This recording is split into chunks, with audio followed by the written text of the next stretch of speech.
This is an atom of the element hydrogen. Hydrogen is composed of one proton and one electron.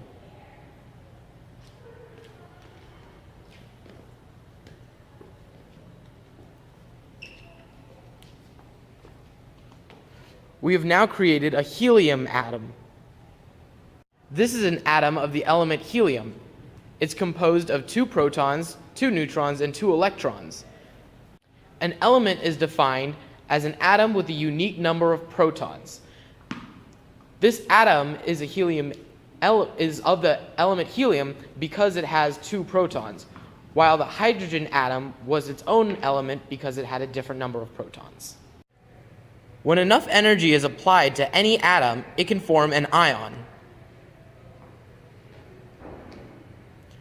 Energy was applied to remove the hydrogen atom of its lone electron, thus forming a hydrogen ion H+. 2 or more atoms can form bonds through the sharing or transferring of electrons. The resulting complex is called a molecule. This is an example of an H2 molecule because there are 2 hydrogen atoms equally sharing 2 electrons. A compound is a type of molecule in which the atoms of the molecule are 2 different elements. In this example, we have 1 hydrogen atom bonded with a fluoride ion to form hydrogen fluoride. Let's take a look at the composition of a proton. A proton is composed of 3 quarks, 2 up quarks and 1 down quark. Each up quark has a charge of positive 2/3 and the down quark has a charge of negative 1/3. The resulting sum of those charges is a positive 1 charge, the charge of a proton. Now let's take a look at the composition of a neutron. A neutron is also composed of 3 quarks, 2 down quarks and 1 up quark. The up quarks and down quarks have the same charges, a positive 2/3 for the up and a negative 1/3 for the down. The resulting charge is a 0, which is the charge of a neutron. This extremely tiny particle is an electron. It is a type of particle known as a lepton and has an inherent charge of negative 1. Electronegativity is defined as an atom's ability to pull electrons towards itself. Large atoms have a very small electronegativity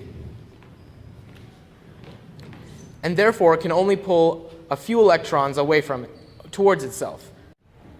Small atoms have a very large electronegativity, meaning they can pull more electrons towards themselves.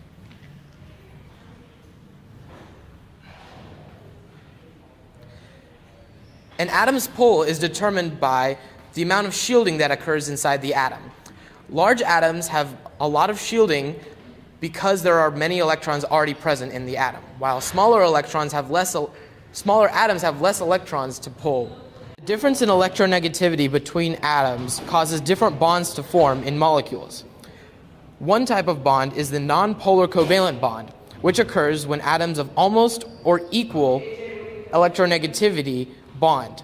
They share atoms almost completely equally, as is the case in H2. The second major type of bonding is known as a polar covalent bond. This occurs when an atom of slightly larger electronegativity bonds with another atom of slightly smaller electronegativity. Electrons are pulled towards the atom of slightly larger electronegativity, thereby creating a negative charge on one side of the atom, of the molecule, and a slightly positive charge of the other side, as is the case in carbon monoxide. The third type of bond is called an ionic bond. These bonds form when atoms of fairly high electronegativity bond with other atoms of very low electronegativity.